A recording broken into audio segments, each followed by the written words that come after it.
मगध देश का राजा बृहदर्थ अपनी शूरता के लिए विख्यात था।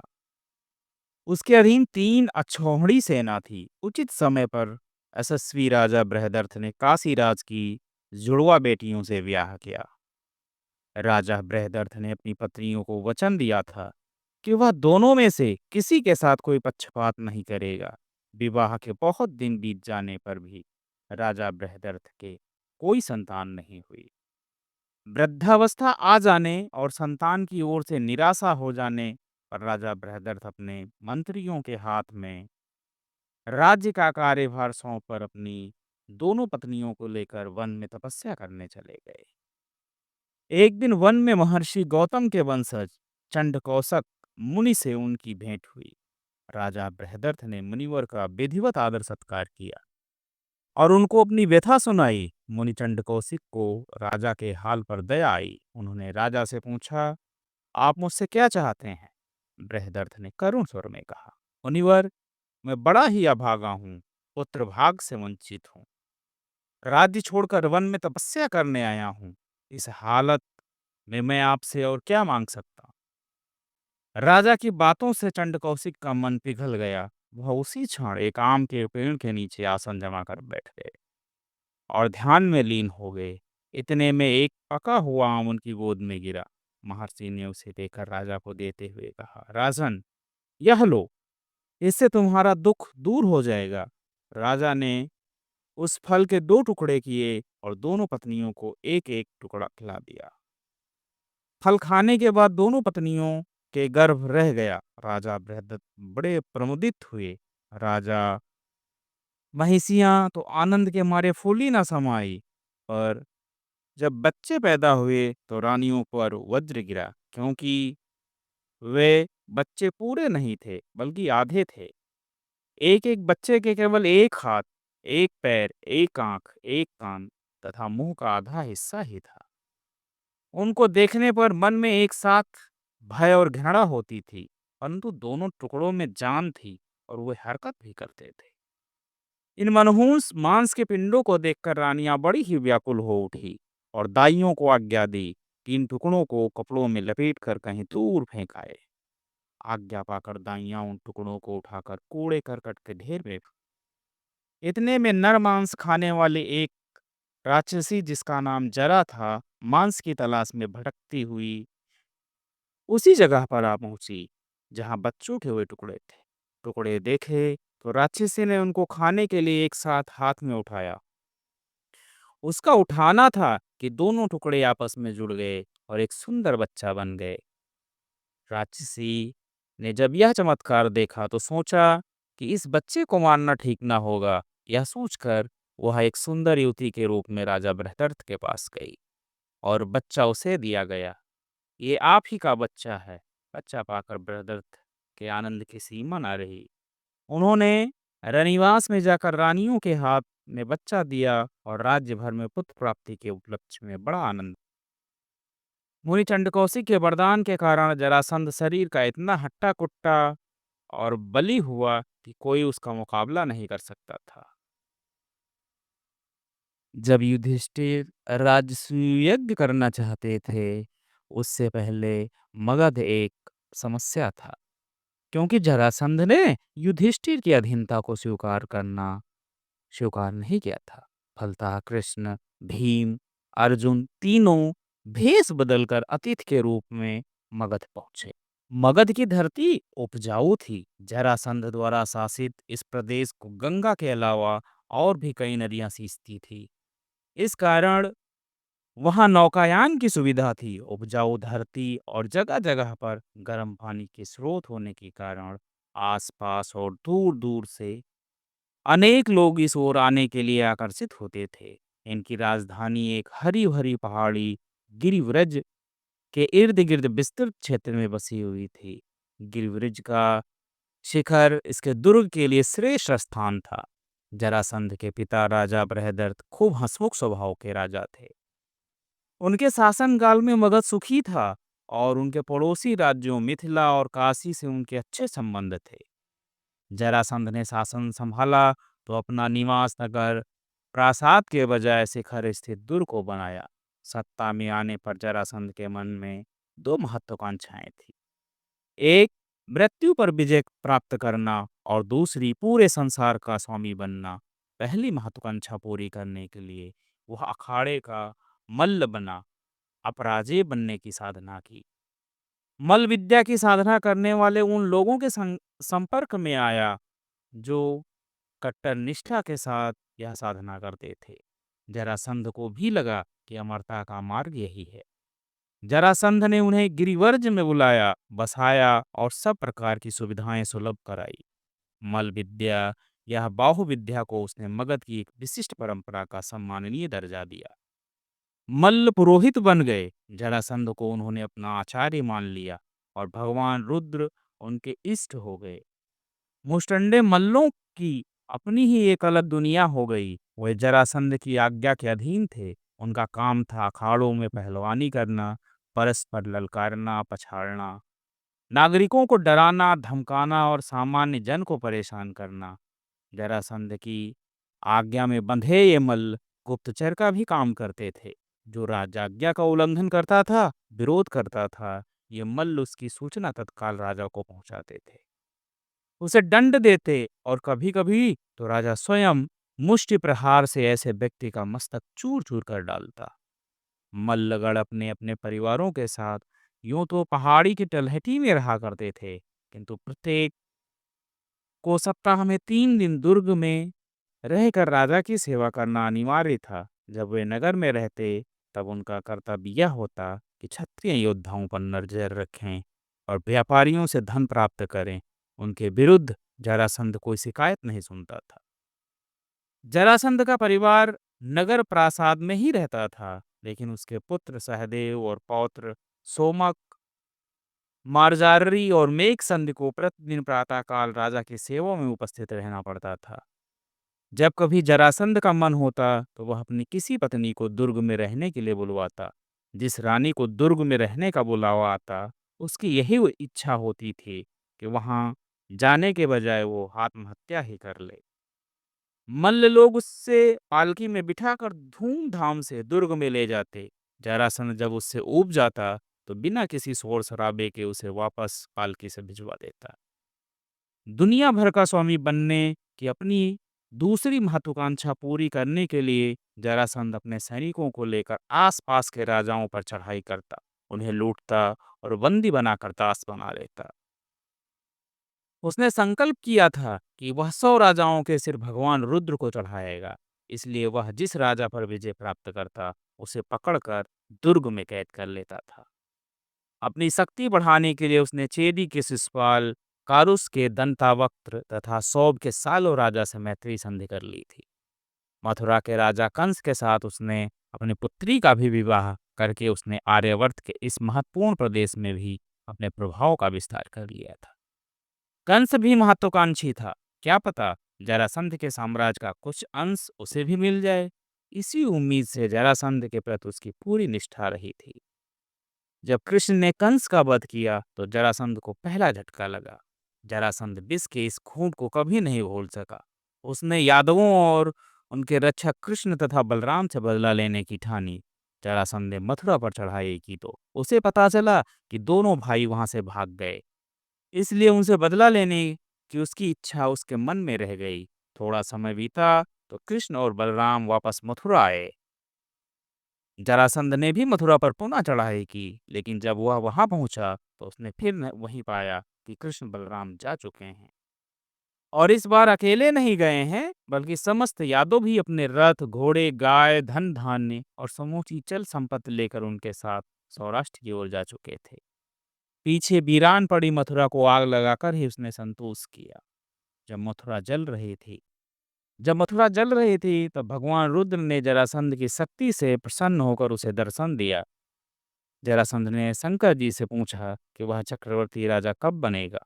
शंकर ने कहा कि यज्ञ में जब वह 100 राजाओं की बलि दे देगा, तभी उसकी यह इच्छा पूरी होगी। मथुरा से लौटकर जरासंध अपने समय का अधिकांश भाग भगवान रुद्र की पूजा में ही बिताया करता था और पहलवानों के साथ कुश्ती के दांव पेच लड़ाया करता था। गिरिब्रज के दुर्ग में भगवान शंकर का एक बड़ा मंदिर था। जरासंध वहां सिंह चर्म पहनकर बैठा करता था। और उसके मल्ल उसे वहां भी घेरे रहते। जरासंध विशाल देह वाला और बलशाली था। अधिक आयु के बावजूद उसकी प्रचंड शक्ति थी। उसकी दाढ़ी नदी के समान लहराती थी। स्फीति सिराएं, तनी हुई मांसपेशियां, सीने पर बाल, भौरे के समान काली आंखें, यह सब उसके व्यक्तित्व की शोभा बढ़ाते थे।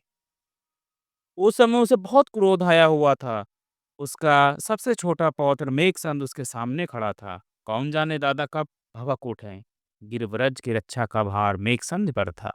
इस कारण जरासंध की उपस्थिति में भी शस्त्र धारण किए रहने की अनुमति उसी को ही मिली हुई थी। मूर्खों के सरदार, जरासंध चीखते हुए बोला, तूने अनजान लोगों को नगर में घुसने क्यों दिया? कौन लोग हैं वे? महाराज, वे 3 लोग हैं। उनमें से एक तो लंबा सुदृढ़ मल्ल सा लगता है, चौड़ा सीना है और हाथ हाथी की सूंड के समान मोटे और शक्तिशाली हैं। दूसरे दो, जरासंध ने पूछा। दूसरे दोनों मझोले कद के हैं। उनमें से एक दुबला पतला और थोड़ा अधिक लंबा है। तीसरा लावण्यपूर्ण चेहरे वाला है। उसकी आंखों में चमक है और उसकी मुस्कान भी मोहक है। क्यों आए हैं वे? कहते हैं कि वे क्षत्रिय हैं और आपके दर्शन करने आए हैं। मेघसंध ने उत्तर दिया। मेघसंध जानता था कि दादाजी को जब गुस्सा आ जाता है, जो सामने पड़ता है उसे स्वर्गधाम पहुंचाए बगैर वो ठंडा नहीं होता है। वह ये भी जानता था कि उसके पिता और भाइयों की निष्ठा पर दादा को संदेह था। इसलिए असंभव नहीं कि यदि यज्ञ के लिए बंदी राजाओं में 100 की संख्या पूरी नहीं हुई तो दादा उन्हें ही होम देने में हिचकिचाएंगे नहीं। दादा इन्हें होम देने में हिचकिचाएंगे बिल्कुल नहीं। लेकिन ऐसा अनर्थ होने से पहले ही कृष्ण वासुदेव आ पहुंचे। मेघसंध की बात सुनते सुनते जरासंध की भवें तन गई। आंखों से अंगारे बरसाते हुए कुपित दृष्टि से उसने पूछा, 3-3 अनजान आदमी आ गए और नगर वासियों में से किसी का ध्यान उनकी ओर ही नहीं गया? ध्यान गया था, मेघसंध ने उत्तर दिया। तुम्हें कैसे पता चला? मुझे ये तीनों आदमी कुछ अजनबी से लगे, इसलिए मैंने सोचा कि मुझे इनका पीछा करना चाहिए। ये नगर द्वार पर पहुंचे। वहां चौघड़िया बजाने वाले से नगारे छीन कर इन्होंने उन्हें तोड़ डाला। उनके शरीर पर चंदन का लेप है और गले में माला है। उसे बाहर निकल आए और रास्ते के दोनों ओर आश्चर्यचकित से खड़े रह गए। एक अतिथि ने तो उन्हें भोजन के लिए भी आमंत्रित किया। तू उस भोज में गया था? हाँ, वहां कोई षड्यंत्र ना हो इस दृष्टि से मैं वहां गया था। फिर भोजन के बाद वे गिरिव्रज की ओर जाने लगे, लेकिन द्वार रक्षक मल्लों ने उन्हें वहां रोक लिया। उन्हें लौट जाने को कहो और यदि वे आज्ञा न माने तो उठाकर पहाड़ी के नीचे फेंक देना, जरासंध ने दहाड़ कर कहा। मेघसंध के साथ एक मल्ल भी था। उसने कहा, नाथ, उनमें से एक तो मल्ल विद्या में भी निपुण प्रतीत होता है। उसने कहा है कि आप मल्लों के संरक्षक हैं। उसे भी मल्ल विद्या के कौशल का प्रदर्शन करने का अवसर प्रदान करें। यदि आप आज्ञा देंगे तो वे आपका आभार मानेंगे। जरासंध को हंसी आ गई। वह जरासंध से भिड़े बिना नहीं जा सकता है। जरासंध के लिए यही रुद्र की उपासना थी। यदि कोई जीतने लगता तो जरासंध मल्ल विद्या के नियम कानून ताक पे रखकर उसे बगल में दबाकर भुजाओं के बीच मार डालता था। ठीक है, जरासंध ने कहा। उनसे कह दो कि वे कल प्रातः तक दुर्ग में ही ठहरे। उनके भोजन का प्रबंध कर दो। कल सुबह भगवान महाकाल की पूजा करने के बाद मैं उनके साथ अखाड़े में उतरूंगा। लेकिन उन्हें यह चेतावनी अवश्य दे देना, यदि उन्होंने कोई छल कपट किया और मुझे उसके सुई बराबर भी सूचना मिल गई, मैं अपनी भुजाओं में भींच कर उनके प्राण ले लूंगा और उनके अंजर पंजर टोकरी में से नीचे खड्डे में फेंकवा दूंगा। अचानक दुर्ग द्वार के पास कोलाहल सुनाई दिया। इस कोलाहल से जरासंध चौंक उठा। उसने पास बैठे मल्लराज से पूछा, ये कोलाहल किस बात का है? जाओ देखकर पता करो। यदि वे परदेसी कोई गड़बड़ कर रहे हों, उनके हाथ पैर बांध कर पटक दो। मल्लराज दुर्ग के द्वार तक पहुंचे। उससे पहले तो वे तीनों दीवार पर चढ़ गए और वहां से खड़े विजयनाद कर रहे थे। तीनों में जो सबसे लंबा था वो ताल ठोक ठोक कर लड़ने के लिए ललकार रहा था। जरासंध को ये ललकार असह्य लगी। वो अपने सिंहासन से उठा और चारों मल्लों को साथ लेकर वहां जा पहुंचा जहां उन तीनों ने दुर्ग में प्रवेश किया था। जरासंध ने उनसे अधिकारपूर्ण वाणी में पूछा, तुम लोग कौन हो? यहाँ किस प्रयोजन से आए हो? तुमने मेरे मल्लों का निरादर क्यों किया? मेरी आज्ञा का उल्लंघन क्यों किया? जो मित्र होते हैं वे दुर्ग द्वार से प्रवेश करते हैं, जो शत्रु होते हैं वे दीवार पर चढ़कर उससे प्रवेश करते हैं। हम दीवार लांग कर आए हैं। ललकार असह्य लगी, वो अपने सिंहासन से उठा और चारों मल्लों को साथ लेकर वहां जा पहुंचा जहां उन तीनों ने दुर्ग में प्रवेश किया था। जरासंध ने उनसे अधिकारपूर्ण वाणी में पूछा, तुम लोग कौन हो? यहाँ किस प्रयोजन से आए हो? तुमने मेरे मल्लों का निरादर क्यों किया? मेरी आज्ञा का उल्लंघन क्यों किया? जो मित्र होते हैं वे दुर्ग द्वार से प्रवेश करते हैं, जो शत्रु होते हैं वे दीवार पर चढ़कर उससे प्रवेश करते हैं। हम दीवार लांग कर आए हैं, क्यों कि हमें मित्र की तरह नहीं शत्रु की तरह आना था। जरासंध हंस पड़ा। उसने गरजते हुए स्वर में कहा, तुम मेरे शत्रु, एक पर मैं तुम्हें मक्खी के समान मसल डालूंगा। लेकिन क्या तुमने मुझसे लड़ने योग्य मल्ल विद्या सीखी भी है? नहीं सीखी हो तो फिर तुम्हें मेरे मल्लों में से किसी एक के साथ लड़ना होगा। तुम्हें ये भी पता नहीं कि मैं तुम्हारे साथ कुश्ती के योग्य भी हूँ कि नहीं। पर बड़ी विचित्र बात है, इतनी जल्दी भूल गए? कृष्ण ने पूछा। पूरी जिंदगी तुम मुझे ढूंढते फिरे हो, अब मैं तुम्हें ढूंढता हूँ। मैं आधी आंखें भीजते हुए कहा, मैं तुमसे कहाँ मिला था? कई बार, कृष्ण ने उत्तर दिया। तुम गोमंतक को भूल गए, मैंने तुम्हें वहां लगभग मार ही डाला था, लेकिन जीवन दान दे दिया। फिर तुम मुझे मथुरा में ढूंढने आए, और जब मैं तुम्हारे हाथ नहीं आया तो तुमने खाली मकानों को ही जलाकर संतोष किया। कुछ रुक कृष्ण ने पुनः धीमे किंतु प्रत्येक शब्द पर जोर देते हुए कहा, तुम्हारे अहंकार पर ये अंतिम चोट थी। जरासंध ठहाका मारकर हंस पड़ा। मेरे अहंकार पर अंतिम चोट? उसने कहा, भगवान रुद्र में मेरा विश्वास आज तक कभी नहीं डिगा।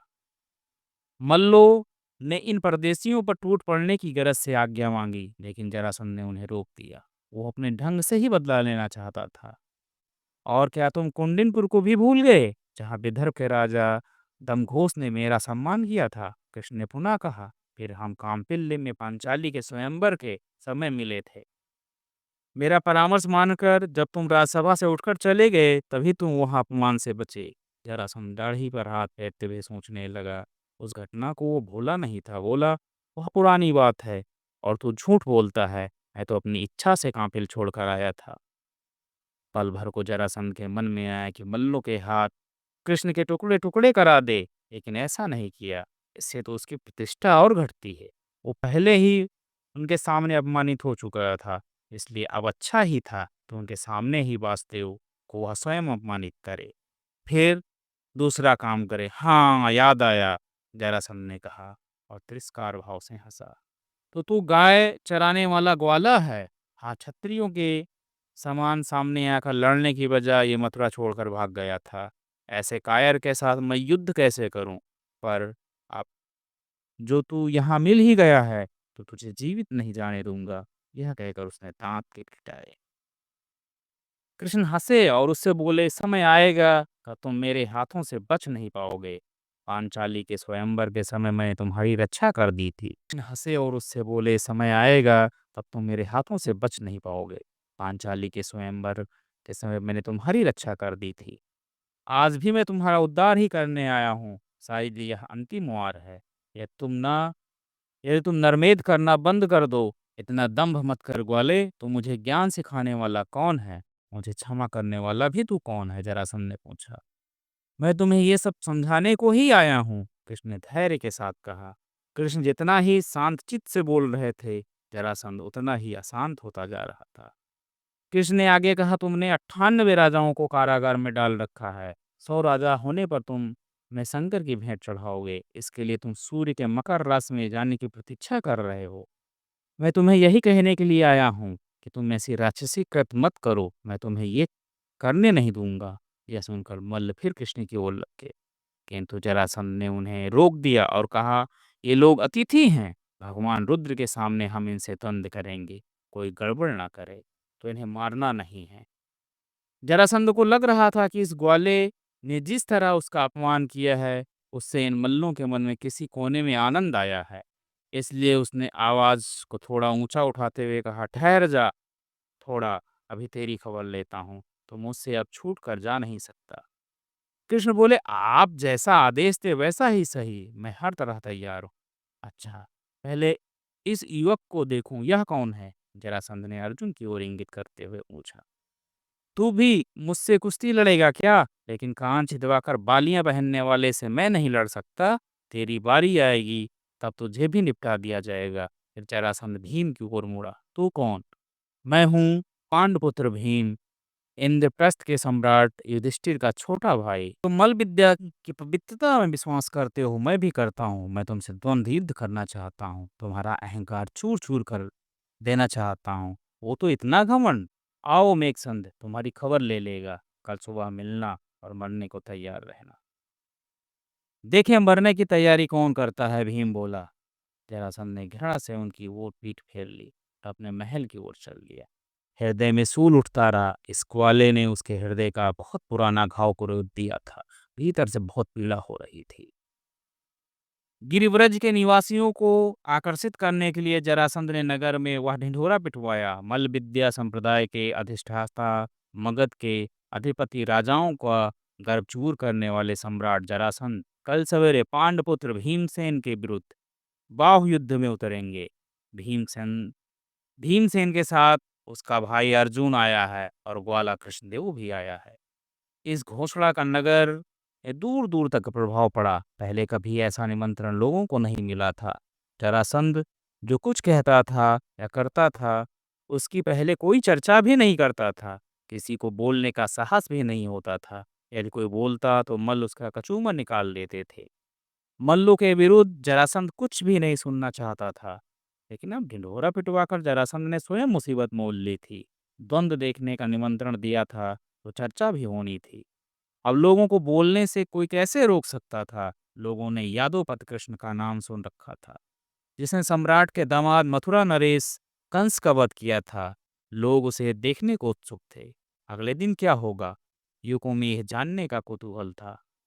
उत्साह था, कुछ आशा का अंश भी था। बुढ़े तो यही जानते थे कि जरासंध अजय है, उसे ना कोई मार सकता है और ना हरा सकता है। पांडुपुत्र भले कितना ही बलवान और पराक्रमी क्यों ना हो, जरासंध से भिड़ा तो उसे हारना ही पड़ेगा, मरना ही पड़ेगा। इन लोगों तो ऐसा लगता है कि कृष्ण बसदेव ने भूल की है, जो जरासंध के जाल में यूं सीधे सीधे चले आए हैं और फंस गए। गिरिव्रज के कारावास में बंदी राजाओं ने इस समाचार को सुना तो बहुत हर्षित हुए। त्राण की कुछ आशा बंधी मल्लों ने उन्हें बहुत परेशान कर रखा था। उन्होंने सुना था कि कृष्ण वासुदेव को लोग भगवान की तरह पूजते हैं। जब यह वे भी ज्ञात गिरिव्रज हुआ में कि आए द्रौपदी तो के जरूर स्वयंवर कुछ में घटित राज्यसभा होगा। से जरासंध के कारावास में उठकर बंदी चले जाने का राजा कारण भी आगामी कृष्ण ही थे। घटनाओं की आतुरता से परीक्षा जरासंध के करने बंदी लगे। गृह से कृष्ण 98 नगर में राजाओं को अफवाह छुड़ाने उड़ी आए हैं। कि यह राजकुमार सूचना भी बहुत मेघसंध तेजी से कोई फैल विशेष गई। दांव सोच यह भी रहा कहा है, जा रहा लेकिन यह था दांव क्या कि हो सकता जरासंध है? ने कृष्ण खुलेआम की इस इसकी प्रार्थना चर्चा को ठुकरा करने दिया का है। किसी ने साहस दूसरे नहीं दिन किया। ब्याग चर्म पहने मल्ल दुर्ग कृष्ण और और जरासंध दुर्ग के की बीच ओर जो जाने वाले बातचीत हर हुई उसकी मार्ग पर सूचना भी तैनात हो कानों गए। कान लोगों सारा के बीच नगर उमड़ पहुंच पड़ा गई। था। इस स्त्री सूचना पुरुष से लोगों बच्चे को सभी पहली इकट्ठे बार हुए थे। ज्ञात हुआ कि कोई भी इस गोमांतक अवसर में कृष्ण को हाथ से वासुदेव नहीं ने जाने जरासंध देना को चाहता पराजित था। किया था। ऐसे अमूल्य अवसर जीवन में कभी कभी ही आते हैं। सभी को लग रहा था कि अवश्य ही कोई महत्वपूर्ण घटना घटित होने वाली है, शायद भयानक भी हो। कोई कोई तो यह तो भी कह रहा था कि जरासंध अमर है, इसलिए इन तीनों आगंतुकों की मृत्यु निश्चित है। इस अवसर पर सभी क्षत्रिय जितनी अनुमति थी उतने अस्त्र शस्त्र धारण करके आए थे।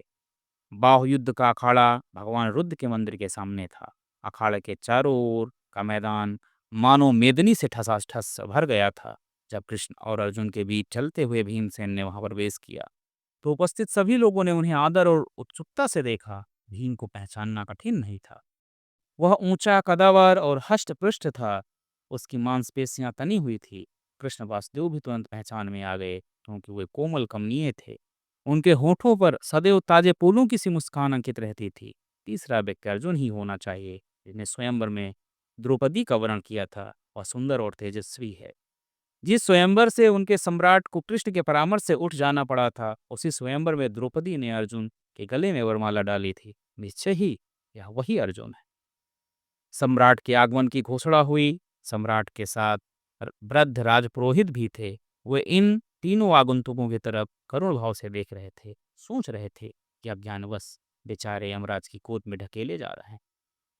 सम्राट के आने पर सभी लोग शांत हो गए। हाथ जोड़कर सभी ने उन्हें दंडवत प्रणाम किया। सिंह चर्म पहने हुए जरासंध अपराजय प्रतीत हो रहा था। दाढ़ी और बालों को कसकर ऐसा बांधा गया कि उसका चेहरा शेर के समान और भी अधिक भयानक लग रहा था। भीम बाहु युद्ध के अखाड़े में उतरा और अपना मृग चरम उतारकर उसने अर्जुन को सौंप दिया। केवल लंगोट पहने वो खड़ा रहा। जरासंध राजसी ठाट से धीरे धीरे चलता हुआ भगवान रुद्र के मंदिर में गया। उसने भगवान रुद्र को सिर नवाया, जल से अभिषेक किया और उन्हें पुष्प अर्पित किए। फिर जरासंध ने भीमसेन को संकेत किया कि वह भी रुद्र की पूजा कर ले। भीम भगवान रुद्र के सामने आकर खड़ा हो गया और खड़े खड़े उनसे मौन प्रार्थना की कि वे उसे लड़ने की शक्ति वरदान करे। फिर उसने भगवान वेदव्यास का स्मरण करके उनसे प्रार्थना की कि वे उसे साहस प्रदान करे। अंत में माँ का स्मरण करके उनका आशीर्वाद मांगा। फिर कृष्ण और अर्जुन की ओर देखा। वे दोनों मुस्कुरा दिए। उनकी मुस्कुराहट में भीमसेन के प्रति उनका अटल विश्वास अभिव्यक्त हो रहा था। भीमसेन को भी भरोसा था कि उनके इस विश्वास के योग्य सिद्ध होगा। मंदिर से वह अखाड़े में आया। वहां आकर उसने अपने प्रतिस्पर्धी को ललकारने के लिए जांग ठोकी। जरासंध ने मल्लों के प्रमुखों को अपना सिंह चर्म सौंप दिया और अखाड़े में आकर भीम की ललकार के प्रत्युत्तर में अपनी भी जांग पर फटकार दी। फिर तत्काल कूदकर उसने भीम को दांव में लेने का प्रयास किया, लेकिन भीम उछलकर पीछे हट गया। उसके इस दांव को बेकार कर दिया। थोड़ी देर तक दोनों एक दूसरे को दांव पे दांव देने लगे और जोर लगाते रहे। समस्त दर्शकों के हृदय की धड़कन जैसे वही थम गई हो। तो समान कद वाले, समान शक्ति वाले, समान बाहुबल वाले वीर आपस में भिड़ रहे थे, एक दूसरे को बस में करने को छटपटा रहे थे। जरासंध की आयु काफी हो चुकी थी, फिर भी उसमें युवकों से चपलता थी, कौशल था। वह भीम के अगले दांव को पहले ही भांप लेता था और फुर्ती से बच निकलता था। थोड़ी देर बाद दोनों गुत्थम गुत्था हो गए। दोनों हाँफने लगे। जरासंध की सांस बहुत तेजी से चलने लगी। ज्यादा दांव जाने पर जरासंध ने भीम का गला पकड़ लिया और पेड़ों पर प्रहार किया। जरासंध अब बाहु युद्ध नहीं कर रहा था। भीम भी समझ गया कि जरासंध अब उसके प्राण लेने पर उतर आया है। युद्ध भयावह बिंदु पर पहुंच रहा था। भीम ने कृष्ण की ओर देखा। कृष्ण के हाथ में एक पत्ता था। उन्होंने उस पत्ते को चीर डाला। भीम को संकेत मिल गया। उसने जरासंध को धरती पर पटक दिया और उसके एक पैर को अपने पैर से दबाकर दूसरा पैर खींचा। वह पूरी ताकत से जरासंध की देह को चीर रहा था। जरासंध के मुख से एक चीख पूरी तरह से निकल नहीं सकी। हड्डियों की खड़खड़ाहट सुनाई दी। जरासंध के दो टुकड़े हो गए। भीम ने उन्हें जमीन पर फेंक दिया। भीम ने राहत की सांस ली। वह जीत गया। अपने उसने जरासंध के रक्त रंजित दोनों देह खंडों की ओर देखा और देखता ही रह गया। उसकी आंखें फटी की सी फटी रह गई था। जो उसके सामने हो रहा था उस पर विश्वास करना कठिन था। देह के दोनों भाग एक दूसरे के निकट आ रहे थे और वो कुछ ही क्षणों में चिपक कर एक हो गए। जरासंध ने आंखें खोल ली। वह उठकर बैठ गया और शरीर को झटक कर रेत झाड़ी। फिर अपने पांवों पर संतुलित होते हुए उठ खड़ा हुआ और पुनः भीम को लड़ने के लिए ललकारा। भीम कांप रहा था। तो लोगों में फैली की उदंती सही थी कि जरासंध अमर है। उसने कृष्ण की ओर देखा। भीम ने अब इस द्वंद से जीवित बचने की आशा त्याग दी थी, लेकिन कृष्ण के चेहरे पर उसे वही भुवन मोहिनी मुस्कान दिखाई दी। कृष्ण ने पुनः हाथ से पत्ता लिया, उसके दो टुकड़े किए, फिर दाएं हाथ के टुकड़े को बाईं ओर फेंका और बाएं हाथ के टुकड़े को दाईं ओर फेंक दिया। भीम के शरीर में शक्ति के मानो नए स्रोत फूट पड़े। उसने एक बार फिर जरासंध को दो भागों में चीर डाला, किंतु इस बार उसने दाएं हाथ के टुकड़ों को बाईं ओर फेंका और बाएं हाथ के टुकड़ों को दाईं ओर फेंका। और अब उसके शरीर के दोनों भाग रक्त रंजित निश्चेष लोथड़े बन पड़े थे।